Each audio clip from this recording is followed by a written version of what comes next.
നമ്മൾ എങ്ങനെയാണ് ഒരു പട്ടിക ഉണ്ടാക്കുകയെന്ന് കഴിഞ്ഞ ക്ലാസ്സിൽ പഠിച്ചു. ഇനി വേണ്ടത് കീബോർഡും ടെക്സ്റ്റ് ഇൻപുട്ടുമാണ്. നമ്മൾ ഉപയോഗിക്കുന്ന കമ്പ്യൂട്ടറിനകത്തേക്ക് വിവരങ്ങൾ കൊടുക്കാൻ ഉപയോഗിക്കുന്ന ഒരു ഇൻപുട്ട് ഉപകരണമാണ് കീബോർഡ്. അത് കണ്ടിട്ടുണ്ടോ? ഇതേപോലെ ഒരെണ്ണം. ഇതാണ് കീബോർഡ്. എല്ലാ കീകളും അക്ഷരങ്ങളും എല്ലാം ഇതിനകത്താണുള്ളത്. ഇതിനകത്ത് ഒരുപാട് ആവശ്യങ്ങൾക്ക് പല ആവശ്യങ്ങൾക്ക് ഉപയോഗിക്കുന്ന അക്ഷരങ്ങളുണ്ട്. ABCD മുതൽ Z വരെയുള്ള ഇംഗ്ലീഷ് അക്ഷരങ്ങളും, പിന്നെ 1 മുതൽ 10 0 വരെയുള്ള 1 മുതൽ 0 വരെയുള്ള എല്ലാ അക്കങ്ങൾ, ഒരുപാട് ചിഹ്നങ്ങൾ, അതിൻ്റെ മുകളിലൊക്കെ ഒരുപാട് ഫങ്ഷൻ കീകൾ, ഇങ്ങനെ എല്ലാം കൂടെ അടങ്ങിയതാണ് ഒരു കീബോർഡ്. കീബോർഡിനകത്ത് ടെക്സ്റ്റ് അടിച്ചു കൊടുക്കേണ്ടത് എന്താണെന്നാണ് അങ്ങനെയാണ് ഇനി നമ്മൾ നോക്കുന്നത്. ചെറിയ കത്തുകളും ഫോമുകളും എല്ലാം കീബോർഡിലുള്ള ലേബലുകൾ നോക്കി ടൈപ്പ് ചെയ്യാം. എന്നാൽ കൂടുതൽ കാര്യങ്ങൾ ഇങ്ങനെ ടൈപ്പ് ചെയ്യുന്നത് പ്രായോഗികമല്ല. നമ്മൾ സാധാരണ നമ്മൾ ടൈപ്പ് ചെയ്യുന്ന ഓരോ വിരലുകൾ ഇങ്ങനെ നോക്കിയാണ് ടൈപ്പ് ചെയ്യുന്നത്. പക്ഷെ അതിന് കണ്ടമാനം സമയമെടുക്കും. അപ്പോൾ 2 കൈകളിലെയും വിരലുകൾ ഉപയോഗിച്ച് അതിന് ടൈപ്പ് ചെയ്യേണ്ടി വരും. അപ്പോൾ പണ്ടൊക്കെ ടൈപ്പ് റൈറ്റിംഗ് ഒരു ടൈപ്പ് റൈറ്റർ ഉണ്ടായിരുന്നു. അത് പഠിക്കാൻ ടൈപ്പ് റൈറ്റിംഗ് ഉണ്ടായിരുന്നു. ടൈപ്പ് റൈറ്റിംഗ് ലോവറും ഉണ്ട്, ഹയറും ഉണ്ട്. നമ്മുടെ സ്പീഡ് അനുസരിച്ചാണ് ലോവർ ഹയർ എന്ന് തീരുമാനിക്കുന്നത്. നമ്മൾ ആദ്യം പഠിച്ചു കഴിഞ്ഞാൽ വളരെ സ്പീഡ് കുറവായിരിക്കും, അപ്പോൾ ലോവർ ആയിരിക്കും. പിന്നെ കുറച്ചും കൂടെ പ്രാക്ടീസ് ചെയ്ത് കഴിഞ്ഞാൽ അത് സ്പീഡിലേക്ക് വരുമ്പോഴാണ് ഹയറിലേക്ക് പോകുന്നത്. അപ്പോൾ ലോവറും ഹയറും ഒക്കെ പണ്ടുണ്ടായിരുന്നു. ഇപ്പോൾ കമ്പ്യൂട്ടർ വന്ന ശേഷം ടൈപ്പ് റൈറ്റിംഗ് എന്ന മെഷീൻ തന്നെ ഇപ്പോൾ ഉപയോഗിക്കാറില്ല. എല്ലാം കമ്പ്യൂട്ടർ തന്നെ ടൈപ്പ് ചെയ്യും. ടൈപ്പ് റൈറ്റർ ഉപയോഗിക്കുന്ന പോലെ തന്നെ കമ്പ്യൂട്ടർ ടൈപ്പ് ചെയ്യാൻ പറ്റും. കമ്പ്യൂട്ടറിൻ്റെ കീബോർഡിൽ കൈകൾ വെച്ച് വിരലുകൊണ്ട് പരന്ന് നോക്കുക. FJ എന്നീ കീകൾക്ക് 2 ചെറിയ സൂചകങ്ങളുണ്ടായി കാണാം. Fഉം Jയും. ആ Fൻ്റെയും Jൻ്റെയും താഴെ 2 ചെറിയ ചിഹ്നങ്ങളുണ്ട് വിരലുകൊണ്ട് കിട്ടുന്നത്. അപ്പോൾ കീബോർഡിൽ നോക്കാതെ തന്നെ വിരലുകളുടെ സ്ഥാനം ശരിയാക്കുന്നതിനാണ് ഇവ. ഈ കീയുടെ മുകളിൽ 2 ചൂണ്ടു വിരലുകളും വയ്ക്കുക. അടുത്തുള്ള കീകളിൽ മറ്റു വിരലുകളും. അപ്പോൾ Fഉം Jയിലും 2 ചൂണ്ടു വിരലുകൾ വയ്ക്കുക. ബാക്കിയുള്ള വിരലുകൾ ബാക്കിയുള്ള ഇടം. ഇനി വിരലുകൾ നിവർത്തി കീബോർഡിൽ വെച്ച് നോക്കൂ. ഇപ്പോൾ ഇത് നടുവിൽ EDC എന്ന കീകളിലായിരിക്കും. ഈ 3 കീകളും നടുവുകൾ കൊണ്ട് ടൈപ്പ് ചെയ്യേണ്ടതാണ്. ഇതുപോലെ തന്നെ മറ്റു വിരലുകൾ കൊണ്ട് ടൈപ്പ് ചെയ്യേണ്ട കീകളും കമ്പ്യൂട്ടറിലുണ്ടാവും. വിരലുകൾ വയ്ക്കാതെ കീകൾ തൊട്ടടുത്തുള്ള സൗകര്യപ്രദമായ വിരലുകൾ നീട്ടി ടൈപ്പ് ചെയ്യണം. ഈ രീതിയിൽ വേഗത്തിൽ ടൈപ്പ് ചെയ്യാൻ ശീലിക്കുന്നതിന് ചില സോഫ്റ്റ്വെയറുകൾ ഉപയോഗപ്പെടുക.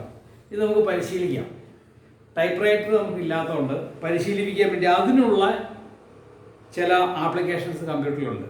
നമ്മുടെ കമ്പ്യൂട്ടറിൽ ആപ്ലിക്കേഷൻസ് എഡ്യൂക്കേഷൻ KTouch എന്ന സോഫ്റ്റ്വെയർ ടൈപ്പിംഗ് പരിശീലനത്തിന് ഉപയോഗിക്കാം. ഇത് ഉപയോഗിച്ച് നമുക്ക് ടൈപ്പ് പഠിക്കാം. ഇനി ഇംഗ്ലീഷ് മാത്രമല്ല, മലയാളം പോലുള്ള പ്രാദേശിക ഭാഷകളും കമ്പ്യൂട്ടറുകളുടെ ലോകത്തേക്ക് വളർന്നിട്ടുണ്ട്. ടൈപ്പ് റൈറ്ററിന് ഇംഗ്ലീഷ് മാത്രമേ പറ്റുള്ളൂ. മലയാളം കുറച്ചും കൂടെ ബുദ്ധിമുട്ടായിരിക്കും. കാരണം മലയാളം കീബോർഡ് ഉണ്ടാക്കണം. ഇംഗ്ലീഷിലാകെ 26 അക്ഷരമുള്ളെങ്കിൽ മലയാളത്തിൽ 51 മുകളിലും അക്ഷരങ്ങളുണ്ട്. ഇനി അതിൻ്റെ എല്ലാ അക്ഷരങ്ങളും കണക്ക് കൂട്ടി കഴിഞ്ഞാൽ 51 അല്ല, അതിൻ്റെ മുകളിലും വരും. അപ്പോൾ അത് മുഴുവൻ നമുക്ക് പഠിച്ചെടുക്കാൻ കഴിയില്ല. പക്ഷെ കമ്പ്യൂട്ടറിനകത്ത് ഇത് ഉപയോഗിക്കാം. എന്ത് പ്രത്യേകതയാണ് ഈ വിരലുകൾ ഉപയോഗിച്ച് ടൈപ്പ് ചെയ്യേണ്ട അക്ഷരങ്ങളുള്ളത്? അവയെല്ലാം വ്യഞ്ജനാക്ഷരങ്ങളാണ്. അപ്പോൾ ഓരോ വിരലുകൊണ്ടും നമ്മൾ ചെയ്യുന്നതിന് ഓരോ അക്ഷരങ്ങളുണ്ടാവും. നമ്മുടെ കമ്പ്യൂട്ടർ മലയാളം ടൈപ്പ് ചെയ്യാൻ കഴിയും. സാധാരണ ഡീഫോൾട്ടായിട്ട് കിടക്കുന്ന ഇംഗ്ലീഷായിരിക്കും എളുപ്പം. മലയാളം കുറച്ച് ബുദ്ധിമുട്ടാണ്. ലിബറൽ ഓഫീസ് റൈറ്ററിൽ നമുക്ക് മലയാളം നമുക്ക് ചെയ്ത് നോക്കാം. റൈറ്റർ സോഫ്റ്റ്വെയർ തുറക്കുക. ഇനി മുകളിൽ കൊടുത്തിരിക്കുന്ന ചിത്രത്തിൽ EN എന്ന് എഴുതിയിട്ടുണ്ടാവും. ഇങ്ങനെ എഴുതണം. EN എന്ന് പറഞ്ഞാൽ ഇംഗ്ലീഷിൽ നിന്നാണ്. ഇങ്ങനെ കാണും EN.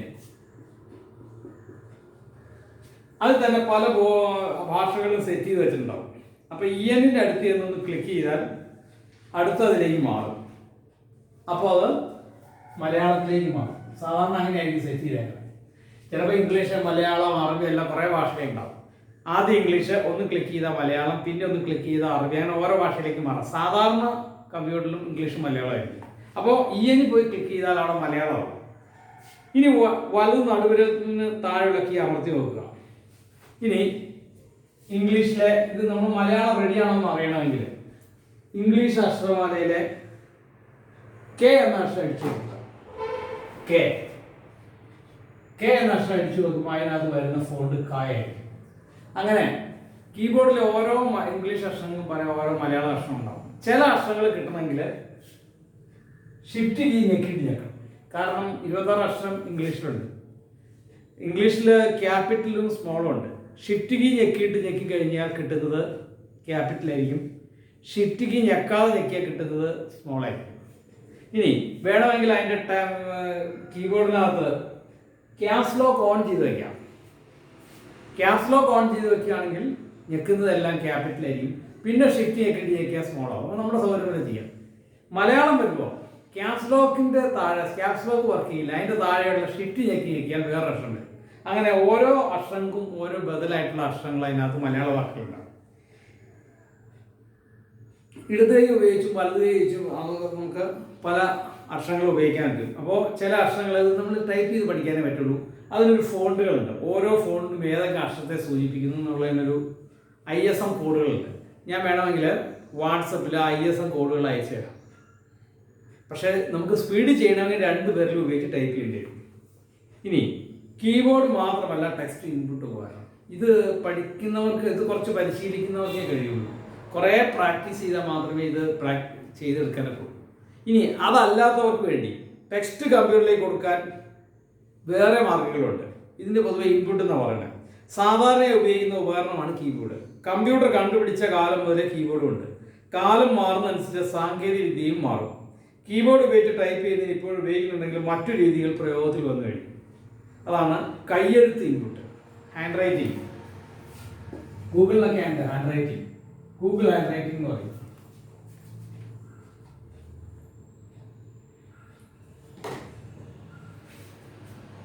Hand writing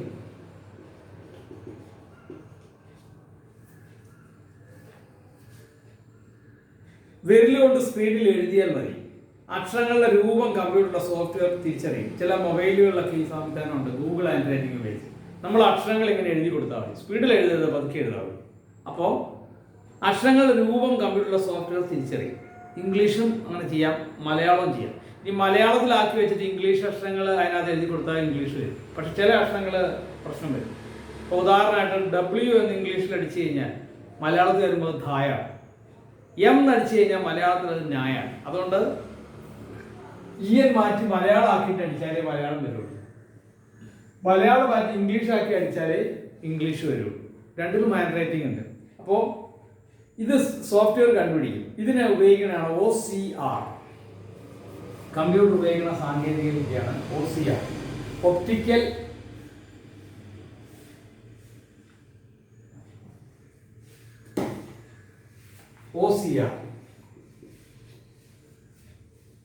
optical character recognition ആണ് ഈ സങ്കേതത്തിന്റെ പേര്. ഗൂഗിൾ നിർമ്മിച്ച ഹാൻഡ് റൈറ്റിംഗ് ഇൻപുട്ട് സോഫ്റ്റ്വെയർ ഇത്ര ഒന്നാണ്. ഇത് സാധാരണ എല്ലാ മൊബൈലുകളിലും കാണാൻ സാധിക്കും. മിക്കവാറും ഇപ്പോൾ ഉള്ള സ്മാർട്ട് ഫോണുകളെല്ലാം ഉണ്ട്. അപ്പോൾ ഇതിനകത്ത് ഒരെണ്ണം കൊടുത്തിട്ടുണ്ട്, ഹ എന്ന അക്ഷരം. നമ്മൾ അതിനകത്ത് വിരലുകൊണ്ട് എഴുതുക. ഇനി ചില മൊബൈലിൽ തന്നെ ചില നോട്ടുകളുണ്ട്. മൊബൈൽ നോട്ട് എന്ന് പറഞ്ഞാൽ ഇങ്ങനെ എഴുതാൻ വേണ്ടി മാത്രമുള്ളതാണ്. അതിൽ കൂടുതൽ പേനയും തരും. കൈനേക്കാളും കുറച്ചും കൂടി സ്പീഡിൽ എഴുതാൻ പറ്റും പേന കൊണ്ട്. അതിനകത്ത് ചെറിയ റബ്ബറിൻ്റെ ഒരു നിപ്പുണ്ട്. അതുകൊണ്ട് കമ്പ്യൂട്ടറിനകത്ത് മൊബൈലിലോ കമ്പ്യൂട്ടറിലോ എഴുതി കഴിഞ്ഞാൽ അത് ക്ലിയർ ആയിട്ട് വരും. പെട്ടെന്ന് OCR എന്ന് മനസ്സിലാവുകയും ചെയ്യും. ഇനി എല്ലാവർക്കും ഇങ്ങനെ എഴുതാൻ പറ്റണമെന്നില്ല. അപ്പോൾ അതിന് ശബ്ദം കേട്ട് തിരിച്ചറിയാനുള്ള മാർഗമുണ്ട്. ശബ്ദം തിരിച്ചറിയുന്ന അക്ഷരങ്ങൾ മാറ്റാനുള്ള ഒരു സോഫ്റ്റ്വെയർ വേണം. ഇത് കമ്പ്യൂട്ടർ സ്ഥാപിക്കുക. അതിനൊരു സോഫ്റ്റ്വെയർ ഉണ്ട്. മിക്കവാറും കമ്പ്യൂട്ടറിൽ ഇപ്പോൾ ഇറങ്ങുന്നതിലൊക്കെ ഉണ്ടത്. ഇനി കമ്പ്യൂട്ടർ ഒരു മൈക്ക് ഘടിപ്പിക്കുക, പറയുക. നാം പറയുന്നതെല്ലാം ഈ സോഫ്റ്റ്വെയർ അക്ഷരങ്ങളാക്കി മാറ്റും. അതിനെ പിന്നീട് തെറ്റുകളും തിരുത്തി ഭംഗിയാക്കിയാൽ മതി. പക്ഷേ ഇംഗ്ലീഷിൽ പറയുമ്പോൾ നമ്മുടെ ആ ഒരു ഇംഗ്ലീഷ് അതിന് പറ്റില്ല. ഇംഗ്ലീഷുകാരുടെ ഇംഗ്ലീഷ് അല്ലെങ്കിൽ അമേരിക്കൻ ഇംഗ്ലീഷ്, അവർക്ക് കമ്പ്യൂട്ടർ മനസ്സിലാവുന്ന ഇംഗ്ലീഷിൽ പറഞ്ഞാൽ, അല്ലെങ്കിൽ കമ്പ്യൂട്ടർ നമ്മൾ പറഞ്ഞ വാക്കുകൾ കമ്പ്യൂട്ടർ മനസ്സിലാവില്ല, റെക്കഗ്നൈസ് ചെയ്യാൻ പറ്റില്ല. അപ്പോൾ മലയാളം ആണെങ്കിൽ അങ്ങനെ തന്നെ കമ്പ്യൂട്ടറിൻ്റെതായ ഒരു ഭാഷയുണ്ട്. ആ ഭാഷയിലുള്ള ആ രീതിയിലുള്ള മലയാളം പറഞ്ഞാലേ കമ്പ്യൂട്ടറിന് അത് മനസ്സിലാക്കാൻ പറ്റും. ഇനി അതിന് ചെറിയ ചെറിയ തെറ്റുകളെ വരുള്ളൂ, അത് തിരുത്തി ഭംഗിയാക്കിയാൽ മതി. ഗൂഗിൾ പോലുള്ള പല കമ്പനികളും ഇത്തരം സോഫ്റ്റ്വെയർ വികസിച്ചിട്ടുണ്ട്. പല മൊബൈൽ ഫോണുകളിലും ഈ സൗകര്യമുണ്ട്. ഇനി ഇതാണ് ഇൻപുട്ടിൻ്റെ കാര്യം. അപ്പോൾ ഇൻപുട്ട് സാധാരണ കീബോർഡിൽ അടിച്ചു കൊടുക്കാം, ഹാൻഡ് റൈറ്റിങ്ങിൽ അടിച്ചു കൊടുക്കാം, ശബ്ദമായിട്ട് അടിച്ചു കൊടുക്കാം. ഇനി പിന്നെ അതേപോലെ തന്നെയാണ് ഔട്ട്പുട്ട്. കമ്പ്യൂട്ടർ നിർമ്മിച്ചാൽ മാത്രം പോരല്ലോ, ഉൽപ്പന്നം പുറത്തേക്ക് ലഭിക്കുക കൂടി വേണ്ടേ. കമ്പ്യൂട്ടറിൽ നിന്ന് പുറത്തേക്ക് നേടുന്ന ഔട്ട്പുട്ട് എന്നാണ് പറയുന്നത്. നാം ഫയലുകൾ നിർമ്മിക്കുമ്പോൾ തന്നെ കമ്പ്യൂട്ടർ സ്ക്രീനിൽ കാണുന്നില്ലേ, അതാണ് കമ്പ്യൂട്ടർ സ്ക്രീനിൽ മോണിറ്റർ ആണ്, അതൊരു ഔട്ട്പുട്ടാണ്. ഒരു ടെക്സ്റ്റ് ഫയൽ നിർമ്മിച്ച് ആദ്യമായി കാണുന്നത് മോണിറ്ററിലാണ്. അതുകൊണ്ട് മോണിറ്റർ ഔട്ട്പുട്ട് ചെയ്യുന്നതിനുള്ള ഒരു ഉപകരണമാണ് എന്ന് പറയാം. മറ്റെന്തെല്ലാം ഔട്ട്പുട്ട് നമുക്ക് നോക്കാം. കണ്ണ് കാണാത്ത ഒരാളാണ് കമ്പ്യൂട്ടർ ഉപയോഗിക്കുന്നതെങ്കിലോ മോണിറ്റർ കൊണ്ട് ഒരു കാര്യവുമില്ല, അയാൾക്ക് മനസ്സിലാവില്ല. അദ്ദേഹത്തിന് ഫയലുകൾ വായിച്ച് കേൾക്കുകയാണ് വേണ്ടത്. ഇതിനുള്ള പ്രത്യേക സോഫ്റ്റ്വെയർ നമ്മൾ കമ്പ്യൂട്ടർ അടിച്ചു കൊടുക്കുന്നതെല്ലാം കമ്പ്യൂട്ടർ ഇങ്ങോട്ട് വായിച്ച് കേൾക്കും. അപ്പോൾ കണ്ണ് കാണാത്ത ഒരാൾക്ക് മോണിറ്റർ നോക്കാതെ തന്നെ ആ വായിച്ച് കേട്ടെന്ന് മനസ്സിലാവും. കമ്പ്യൂട്ടർ പേജിലുള്ള എന്തും അത് വായിച്ചു തരും. അത് നമുക്ക് ഒരു സ്പീക്കറിലൂടെ കേൾക്കാം. ഓർക്ക എന്ന ഇത്തരം ഒരു സോഫ്റ്റ്വെയർ ആണ് ഓർക്ക. ഇതൊക്കെ ചിലപ്പോൾ പരീക്ഷയ്ക്ക് ചോദിച്ചെന്ന് വരും. ഇത് ഓരോന്നിൻ്റെ പേര് പഠിച്ചിരിക്കുന്നത് നല്ലതാണ്. ഓർക്ക ഈ സോഫ്റ്റ്വെയർ ഉപയോഗിച്ചാണ് വായിച്ചു കേൾക്കുന്നത്. നമുക്ക് ഫയൽ കടലാസിലാക്കി ലഭിക്കണമെങ്കിൽ ഒരു പ്രിന്റർ കമ്പ്യൂട്ടർ കൂടെ കടിക്കണം. പ്രിന്റർ കമ്പ്യൂട്ടർ കടിക്കുമ്പോൾ ആ പ്രിന്റർ കമ്പ്യൂട്ടർ മനസ്സിലാവണം അല്ലേ. നമ്മളിപ്പോൾ ഒരു കാറ് കിട്ടിയിട്ട് കാര്യമില്ല. കാറ് ഓടിക്കണമെങ്കിൽ എന്ത് വേണം, അതിൻ്റെ ആ കാർ ഓടിക്കാനുള്ള സാങ്കേതിക വിദ്യ അല്ലെങ്കിൽ ഡ്രൈവിംഗ് നമ്മൾ പഠിക്കണം. ആ ഡ്രൈവിംഗ് എന്ന് പറഞ്ഞാൽ ഒരു സോഫ്റ്റ്വെയർ ആണ്. അത് എങ്ങനെയാണ് ഉപയോഗിക്കുന്നതുള്ള ഒരു സോഫ്റ്റ്വെയർ ആണ്, ഒരു ഓപ്പറേറ്റിംഗ് സോഫ്റ്റ്വെയർ ആണ് ഡ്രൈവിംഗ്. ഇതേപോലെ തന്നെ ഒരു പ്രിന്റർ കമ്പ്യൂട്ടർ കണക്ട് ചെയ്താൽ ആ പ്രിന്റർ എങ്ങനെ ഉപയോഗിക്കാൻ പറ്റുന്നത് കമ്പ്യൂട്ടറിന് ആദ്യം മനസ്സിലാക്കും.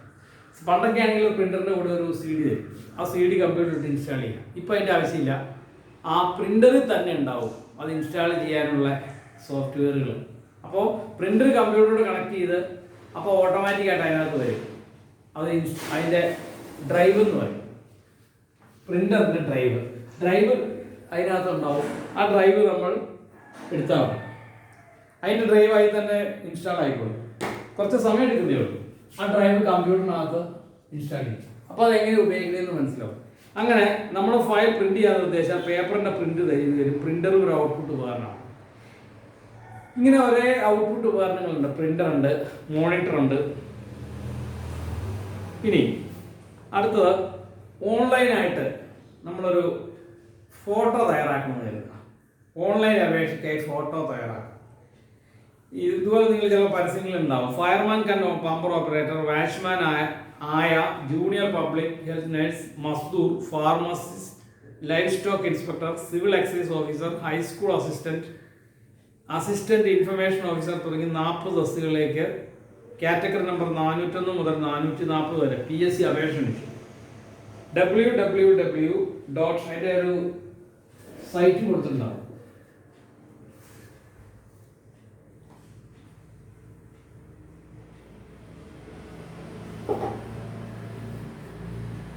ഇങ്ങനെയായിരിക്കും സൈറ്റ്. www.kerala.psc.government.in ഒരു സൈറ്റ്. ഈ സൈറ്റിൽ കയറി ഓൺലൈനായിട്ട് നാം അപേക്ഷിക്കണം. ഓൺലൈൻ അപേക്ഷ സ്വീകരിക്കുന്ന അവസാന തീയതി ഓഗസ്റ്റ്. ഈ പരസ്യം സൂചിപ്പിക്കുന്ന ഒരു ജോലിക്ക് നിങ്ങൾ അപേക്ഷ സമർപ്പിക്കാൻ തീരുമാനിച്ചെന്ന് കരുതുക. എന്തൊക്കെ പ്രത്യേകതകളാണ് ഇതിനാണ് ചെയ്യേണ്ടതെന്ന് ആദ്യം മനസ്സിലാക്കണം. കേരളത്തിൽ തൊഴിൽ ഉറപ്പിനായി സംസ്ഥാന സർക്കാർ നിയോഗിക്കുന്ന ഒരു വിഭാഗമാണ് Kerala public commission, Kerala PSC. കേരളത്തിലെ സർക്കാർ ഉടമസ്ഥയുള്ള മിക്കവാറും എല്ലാ സ്ഥാപനങ്ങളിലും PSC വഴിയാണ് പ്രവേശനം ലഭിക്കുന്നത്.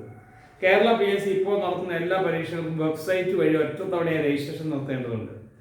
അതിനുള്ള സൈറ്റ് പണ്ടൊക്കെ PSCക്ക് നമ്മൾ അപേക്ഷ കൊടുക്കുകയാണ്. PSC ഓഫീസിൽ പോയി അപേക്ഷ കൊടുക്കണം. ചിലപ്പോൾ PSC ഓഫീസിലേക്ക് അയക്കണം. ഇപ്പോൾ അതിൻ്റെ ആവശ്യമില്ല. നമ്മളൊരു ഏതെങ്കിലും ഒരു SSLC കഴിഞ്ഞാൽ എന്തെങ്കിലും ഒരു യോഗ്യത ഉണ്ടായിക്കഴിഞ്ഞാൽ നമുക്ക് ഒറ്റ തവണ PSCയിൽ ആദ്യം നമ്മുടെ പേര് രജിസ്റ്റർ ചെയ്തു. അപ്പോൾ PSCയുടെ സൈറ്റിൽ നമ്മുടെ പേര് അവിടെ രജിസ്റ്റർ ഉണ്ടാവും. നമുക്കൊരു ID ഉണ്ടാവും, ഒരു പിന്നും ഉണ്ടാവും. പിന്നെ ആവശ്യമുള്ള ഏതെങ്കിലും അപേക്ഷകൾ വന്നു കഴിഞ്ഞാൽ ജസ്റ്റ് ആ സൈറ്റ് ഒന്ന് ഓൺ ചെയ്ത് നോക്കിയാണ് അവിടെ വരുന്ന നോട്ടിഫിക്കേഷനൊക്കെ പേപ്പർ നോക്കുന്നുണ്ട്, അതിനകത്ത് ഉണ്ടാവും. അത് നിങ്ങൾ എലിജിബിൾ ആണോ അല്ലയോ എന്ന് അതിനകത്ത് കാണിക്കും. ഒരു ഒഴിവുണ്ടെങ്കിൽ അതിൻ്റെ ഇപ്പുറത്തൊരു ചെറിയ കോളമുണ്ട്, അതിനകത്ത് ക്ലിക്ക് ചെയ്താൽ നിങ്ങളുടെ വിവരങ്ങളെല്ലാം കൊടുത്തിട്ടുണ്ട്, നിങ്ങളുടെ യോഗ്യതകളെല്ലാം. ആ യോഗ്യതകൾ അനുസരിച്ച് നിങ്ങൾ ഇതിനകത്ത് എലിജിബിൾ ആണോ എന്ന്. ഇപ്പോൾ SSLC ബേസ് ആയിട്ടുള്ളതാണെങ്കിൽ നിങ്ങൾ SSLC പാസ്സായി എന്നുണ്ടെങ്കിൽ അതിനകത്ത് എലിജിബിൾ എന്ന് കാണിക്കും. +2 ആണെങ്കിൽ +2 നിങ്ങൾ പാസ്സായി അവിടെ കൊടുത്തിട്ടുണ്ടെങ്കിൽ +2 അത് എലിജിബിൾ എന്ന് കാണിക്കും. ഡിഗ്രി ആണെങ്കിൽ ഡിഗ്രി എലിജിബിൾ എന്ന് കാണിക്കും. നമ്മൾ SSLC കഴിഞ്ഞ് കഴിഞ്ഞാൽ അതിനകത്ത് രജിസ്റ്റർ ചെയ്ത് വയ്ക്കുക. +2 കഴിഞ്ഞ് സർട്ടിഫിക്കറ്റ് കിട്ടിക്കഴിഞ്ഞാൽ സർട്ടിഫിക്കറ്റ് സഹിതം അതൊന്ന് അപ്ഡേറ്റ് ചെയ്താൽ നിങ്ങളുടെ യോഗ്യത അപ്ഡേറ്റ് ചെയ്യണം. സർട്ടിഫിക്കറ്റിൻ്റെ കോപ്പി അയച്ചു കൊടുക്കണം. കോപ്പി അയച്ചു കൊടുക്കണം നിർബന്ധമൊന്നുമില്ല. അതിനകത്തെ മാർക്കുകൾ നിങ്ങൾക്ക് കൊടുത്താൽ മതി. നമ്മൾ കൊടുക്കുന്ന സത്യസന്ധതാന്ന് വിചാരിക്കുക. എന്തെങ്കിലും ജോലിക്ക് പ്രവേശിക്കാൻ നേരത്തെ ഒറിജിനൽ ആവശ്യപ്പെടുമ്പോൾ നമ്മൾ കാണിച്ചാൽ ഇല്ലെങ്കിൽ നമ്മുടെ അപേക്ഷ നിരസിക്കും. അപ്പോൾ നമ്മൾ ഓരോരോ യോഗ്യത നേടുന്നതനുസരിച്ച് അതിനകത്ത് അപ്ഡേറ്റ് ചെയ്തുകൊണ്ടിരുന്നതാണ്. ഒഴിവ് വരുമ്പോൾ ജസ്റ്റ് ഞെക്കി നോക്കിയാൽ നമുക്കറിയാം അത് എലിജിബിൾ ആണോ നോൺ എലിജിബിൾ ആണോ. അതിനകത്ത് പറയുന്ന നിബന്ധന അനുസരിച്ച് നോൺ എലിജിബിൾ ആയിരിക്കും, ചിലപ്പോൾ എലിജിബിലിറ്റി ഉണ്ടാവും. കാരണം ഇതിനകത്ത് പറഞ്ഞിരിക്കുന്ന ചില കോഴ്സുകളും ചില ഡിഗ്രികളും ഉണ്ട്. അതിന് തുല്യമായ ഡിഗ്രി നമ്മൾ പ്രൈവറ്റായിട്ട് എടുത്തിട്ടുണ്ടെങ്കിൽ നമുക്ക് തന്നെ അവസരമുണ്ട്. അത് ക്ലിക്ക് ചെയ്ത് ഓപ്പൺ ചെയ്തിട്ട് അതിന് തുല്യമായുള്ള യോഗ്യത അതിനകത്ത് കൊടുക്കാം. അത് അംഗീകൃതമാണെങ്കിൽ കമ്പ്യൂട്ടർ അംഗീകരിക്കും, അല്ലെങ്കിൽ PSC ഓഫീസിൽ നിന്ന് അംഗീകരിക്കും, നമ്മൾ എലിജിബിളായി മാറും. അപ്പോൾ PSCക്കൊക്കെ അപേക്ഷ കൊടുക്കണമെങ്കിൽ വളരെ എളുപ്പമാണ്. ആദ്യം തന്നെ ഒന്ന് രജിസ്റ്റർ ചെയ്യണം. അപ്പോൾ നമ്മുടെ എല്ലാ വിവരങ്ങളും കൊടുക്കണം. നിലവിലുള്ള സർട്ടിഫിക്കറ്റിൻ്റെ കോപ്പി കൊടുക്കേണ്ടി വരും, ആധാർ കാർഡ് കൊടുക്കേണ്ടി വരും. ഇതെല്ലാം അതിനകത്ത് ഇൻസ്റ്റാൾ ചെയ്ത് വയ്ക്കാം. കേരള PSCയുടെ വെബ്സൈറ്റിൽ രജിസ്റ്റർ നടത്തുമ്പോൾ ഉദ്യോഗാർത്ഥികളുടെ പാസ്പോർട്ട് സൈസ് ഫോട്ടോയും കയ്യൊപ്പിൻ്റെ സ്കാൻ ചെയ്ത കോപ്പിയും അപ്ലോഡ് ചെയ്തിട്ടുണ്ട്. ഏറ്റവും പ്രധാനമായിട്ട് വേണ്ടതാണ് നമ്മുടെ ഒപ്പും ഫോട്ടോയും. അപ്പോൾ നമ്മൾ സാധാരണ ഒരു സ്റ്റുഡിയോയിൽ പോയി ഫോട്ടോ എടുത്തു കഴിഞ്ഞാൽ ആ ഫോട്ടോ പ്രിന്റ് ചെയ്ത് തരിക ചെയ്യുന്നത്. പക്ഷേ ഇപ്പോൾ പ്രിന്റ് ചെയ്ത് തരുന്നതിനൊപ്പം തന്നെ അതിൻ്റെ ഒരു സോഫ്റ്റ്വെയർ കോപ്പി നിങ്ങളുടെ കയ്യിലുണ്ടാകും. പണ്ടൊക്കെയാണെങ്കിൽ CD-യിലാക്കി തരും, അല്ലെങ്കിൽ ഫിലിം തരും. ഇപ്പോൾ അതൊന്നുമില്ല. അവരുടെ കമ്പ്യൂട്ടറിൽ കാണും. സാധാരണ നിങ്ങൾക്കൊരു സോഫ്റ്റ്വെയർ ആയിട്ട് നിങ്ങളുടെ കമ്പ്യൂട്ടറിലോ മൊബൈലിലോ സൂക്ഷിക്കാൻ വേണ്ടി തരും. അപ്പോൾ അതിനകത്ത് നിങ്ങളുടെ ഫോട്ടോ ഉണ്ടാകും. ഈ ഫോട്ടോ ആണ് കമ്പ്യൂട്ടറിലേക്ക് കൊടുക്കുന്നത്. പക്ഷേ ഇതിനൊരു സൈസ് ഉണ്ടാകും. ഇപ്പോൾ നമ്മൾ അപേക്ഷയ്ക്ക് ഒട്ടിക്കുമ്പോൾ പാസ്പോർട്ട് സൈസാണ് ഒട്ടിക്കുന്നത്. വലിയ ഫോട്ടോ ഒട്ടിക്കാൻ ഒക്കില്ല. ചില അപേക്ഷയ്ക്ക് സ്റ്റാമ്പ് സൈസ് ആയിരിക്കും വേണ്ടത്. അപ്പോൾ അതിൻ്റെ സൈസ് സോഫ്റ്റ്വെയറിലുണ്ട് സൈസുകൾ. അതിൻ്റെ സൈസ് പറഞ്ഞിട്ടുണ്ടാകും എത്ര KB വേണമെന്ന്. ഇപ്പോൾ 2 KB വേണമെന്ന് പറഞ്ഞു കഴിഞ്ഞാൽ 2 KB, 5 KB വേണമെന്ന് പറഞ്ഞാൽ 5 KB. നിങ്ങൾ എടുത്തേക്കുന്ന ഫോട്ടോ ചിലപ്പോൾ 5 KB കൂടുതലുണ്ടാവും, GB പോയിട്ടുണ്ടാവും, 1 GB ഉണ്ടാവും. അത്രയും കൃത്യമായിട്ടുള്ള ഫോട്ടോ ആയിരിക്കും. അപ്പോൾ നിങ്ങൾ എന്ത് ചെയ്യണം, ഏതെങ്കിലും ഒരു കമ്പ്യൂട്ടറിൻ്റെ സോഫ്റ്റ്വെയറിൽ അത് കയറി ആ ഫോട്ടോയെ റീസൈസ് ചെയ്ത് അതിൻ്റെ GB കുറയ്ക്കണം. നീളം വീതിയും വിഡ്ത്തും ലെങ്തും ഒക്കെ കുറച്ച് ഇതിനകത്തേക്ക് വേണ്ടി സെറ്റ് ചെയ്യണം. PSC വെബ്സൈറ്റ് രജിസ്റ്റർ നടത്തുന്ന പ്രത്യേക അളവിലുള്ള ഫോട്ടോ ആണ് അപ്ലോഡ് ചെയ്യേണ്ടതെന്ന് ബോധ്യമായിരുന്നു. ക്യാമറ ഉപയോഗിച്ച് പകർത്തിയ ചിത്രം എങ്ങനെയാണ് പ്രത്യേക വലുപ്പത്തിലേക്ക് മാറ്റുക. മാത്രമല്ല ഫോട്ടോയ്ക്ക് താഴെ സ്വന്തം പേരും ഫോട്ടോ എടുത്ത തീയതിയും വ്യക്തമായി രേഖപ്പെടുത്തുകയും വേണം. അതും ആവശ്യമുണ്ടാവും. എന്നാണ് നിങ്ങൾ ഫോട്ടോ എടുത്തത്, റീസെന്റ് ഫോട്ടോയാണ് വേണ്ടത്. എന്നാണോ അപേക്ഷ കൊടുക്കുന്നത് ആ സമയത്തുള്ള ഫോട്ടോ വേണം. ഇനി കുറച്ച് കഴിഞ്ഞ് കഴിഞ്ഞാൽ പിന്നെ ഒരു 2-3 കൊല്ലം കഴിഞ്ഞിട്ടായിരിക്കും പരീക്ഷ, അടുത്ത PSC പരീക്ഷ വിളിക്കുന്നത്. അപ്പോൾ നിങ്ങൾ ആ ആദ്യത്തെ ഫോട്ടോ പോരാ, അപ്ഡേറ്റ് ചെയ്ത് വേറെ ഫോട്ടോ കൊടുക്കും. ഇത്തരം പ്രവർത്തനം കമ്പ്യൂട്ടർ ഉപയോഗിക്കുക എന്ന് നിങ്ങൾ മനസ്സിലാക്കണം. ഇങ്ങനെയുള്ള കമ്പ്യൂട്ടർ ഉപയോഗിച്ച് ഈ പ്രവർത്തനം ചെയ്യാം. നാം ഉപയോഗിക്കുന്ന കമ്പ്യൂട്ടറിൽ ഈ പ്രവർത്തനം ചെയ്യാനുള്ള സൗകര്യം ഉണ്ട്. അതൊന്ന് പരിചയപ്പെടാം. ഈ പ്രവർത്തനം ചെയ്യുന്നതിന് മുന്നോട്ട് ഫോട്ടോ കമ്പ്യൂട്ടറിലേക്ക് കോപ്പി ചെയ്യണം. ആദ്യം ഫോട്ടോ എടുത്ത് കമ്പ്യൂട്ടർ കോപ്പി ചെയ്യണം. നിങ്ങളുടെ അവർ തരുന്നത് വല്ല പെൻഡ്രൈവിലായിരിക്കും, ചിലപ്പോൾ CD-യിലായിരിക്കും, ചിലപ്പോൾ നിങ്ങളുടെ സ്മാർട്ട് ഫോണിലായിരിക്കും. സ്മാർട്ട് ഫോണിൽ നിന്ന് അത് കമ്പ്യൂട്ടറിലേക്ക് പകർത്തുക. ക്യാമറ അല്ലെങ്കിൽ ഫോട്ടോ സൂക്ഷിക്കുന്ന മെമ്മറി കാർഡ് എന്നിവ കമ്പ്യൂട്ടറിൽ ഘടിപ്പിച്ച് കോപ്പി പേസ്റ്റ് സങ്കേതം ഉപയോഗിച്ച് ഫോട്ടോ കമ്പ്യൂട്ടറിലേക്ക് പകർത്താം. ഈ രീതിയിൽ നിങ്ങളുടെ ഫോട്ടോ കമ്പ്യൂട്ടറിലേക്ക് പകർത്തി പ്രത്യേക ഫോൾഡറിൽ സൂക്ഷിക്കും. ഇനി ഈ ഫോട്ടോ പലതിനും പ്രധാനപ്പെട്ട ഒരു ആയിരിക്കും. ഒറ്റത്തവണ രജിസ്റ്റർ സ്വന്തം ഫോട്ടോ അപ്ലോഡ് ചെയ്യുമ്പോൾ ഫോട്ടോയ്ക്ക് താഴെ ഉദ്യോഗാർത്ഥികളുടെ പേരും ഫോട്ടോ എടുത്ത തീയതിയും വ്യക്തമായി രേഖപ്പെടുത്തണം. ഫോട്ടോയുടെ വലിപ്പം 150px 200px. PX പറഞ്ഞാൽ പിക്സൽ, അതിനൊരു അളവാണ്. ആ അളവിലുള്ള ഫോട്ടോ മാത്രമേ റീഡ് ചെയ്യുള്ളൂ. File size 30 KB കവിയാത്തതുമായിരിക്കണം. 30 KB കുറഞ്ഞാൽ കുഴപ്പമില്ല, മോളിൽ പോയത്. സാധാരണ നമ്മുടെ ക്യാമറയിൽ കിട്ടുന്ന ഫോട്ടോ ഒക്കെ KB ആവില്ല അല്ലേ. ഒരു ബൈറ്റ് വെച്ചാണ് ഓരോ അക്ഷരങ്ങളും ഓരോ ബൈറ്റായിട്ടാണ് കണക്ക് കൊടുക്കുന്നത്. 1000 അക്ഷരം ശരിക്കും 1024 അക്ഷരം എന്നാൽ 1 KB ആവും. 1000 ബൈറ്റ് എന്ന് കണക്ക് കൂട്ടും. അങ്ങനെ 30 KB ഉണ്ടാവും. ഇനി 1000 KB വന്നു കഴിഞ്ഞാൽ 1 GB ആവും. 1000 GB വന്നാൽ 1 TB ആവും. അപ്പം ഇങ്ങനെ ഫയലുകളുടെ വലിപ്പം കൂടിക്കൊണ്ടിരിക്കും, ചിത്രം കൂടുതൽ ക്ലാരിറ്റി ഉണ്ടായിക്കൊണ്ടിരിക്കും. പക്ഷേ ഇത് മുഴുവൻ സ്വീകരിക്കാനുള്ള മെമ്മറി വലിപ്പം PSCയുടെ ആ സെർവറിൽ ഉണ്ടാവില്ല. അതാണ് ഒരു 30 KB കവിയാത്തതായിരിക്കും. അപ്പോൾ എത്ര വലിയ ഫോട്ടോ ആണെങ്കിലും അതിന് നമ്മൾ ചെറുതാക്കിക്കൊണ്ടിരിക്കും. കയ്യൊപ്പ് സ്കാൻ ചെയ്ത കോപ്പിയുടെ വലിപ്പമായിട്ട് 150 പിക്സൽ 150-100 ആദ്യം വിഡ്ത്ത് പിന്നെ ലെങ്ത്. File size 30 KB കവിയാത്തത്. സാധാരണ പറയുന്നതാണ് 30 KB. ഇപ്പോൾ PSCയുടെ നിബന്ധനയാണ്. അപ്പോൾ തന്നിരിക്കുന്ന ഫോട്ടോ ഈ സൈസിലേക്ക് മാറ്റണം.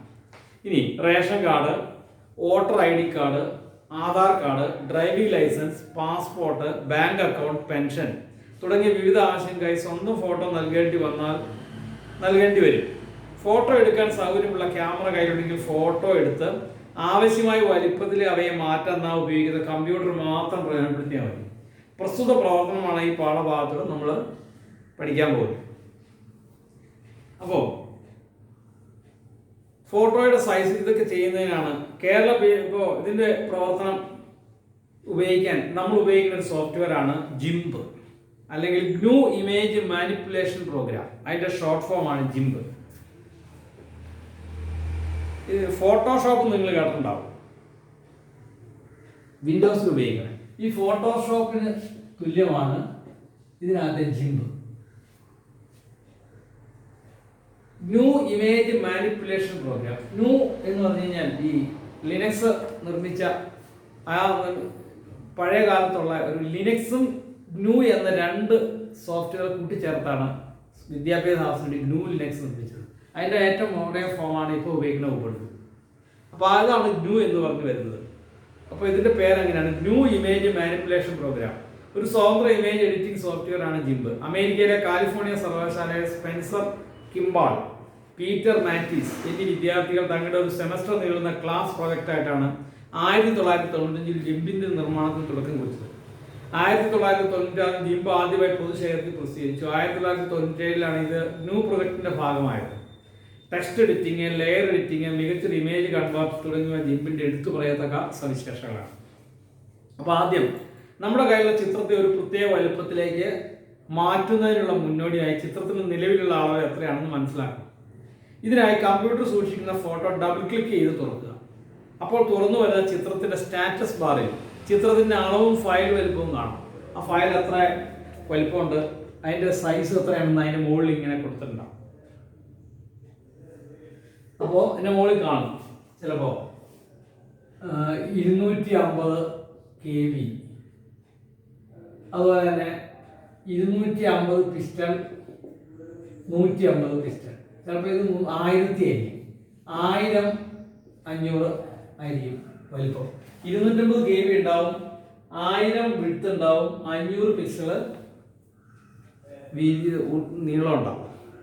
അപ്പോൾ ഇതെന്ത് ചെയ്യണം? ഇതിനകത്ത് കാണും. അപ്പോൾ തുറന്നു വന്ന ചിത്രത്തിന്റെ സ്റ്റാറ്റസ് ബാറിൽ ചിത്രത്തിന്റെ അളവും ഫയൽ വലുപ്പവും കാണാം. നിങ്ങൾ എഡിറ്റ് ചെയ്യാൻ ഉദ്ദേശിക്കുന്ന ചിത്രത്തിന്റെ വലുപ്പവും ഫയൽ ഭാരവും എത്രയാണെന്ന് പരിശോധിക്കുക. അത് തന്നിട്ടുണ്ടാവും. ഇവിടെ ഒരു ചിത്രം കൊടുത്തിട്ടുണ്ട്.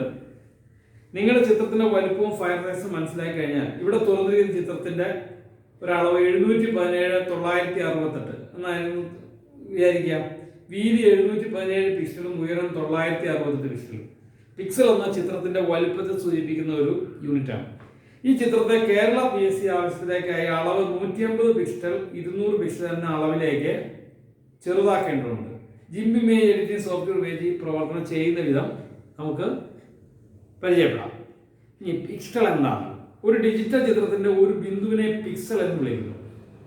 പിക്ചർ എലിമെന്റ് എന്നതിന്റെ ഷോർട്ട് ഫോമാണ് പിക്സൽ. സാധാരണ എത്ര ബിന്ദുക്കൾ കൊണ്ടാണ് ചിത്രം രൂപം കൊള്ളുന്നത് എന്നതനുസരിച്ചാണ് ഡിജിറ്റൽ ചിത്രത്തിന്റെ പിക്സൽ കണക്കാക്കുന്നത്. 717 × 968 പിക്സൽ വലിപ്പമുള്ള ചിത്രത്തിൽ X അക്ഷത്തിൽ 717, Y അക്ഷത്തിൽ 968. അതായത് പ്രസ്തുത ചിത്രത്തിൽ ആകെ 6,94,056 പിക്സൽ ഉണ്ടായിരിക്കും. അത്രയും ബിന്ദുക്കൾ ഉണ്ടാവും.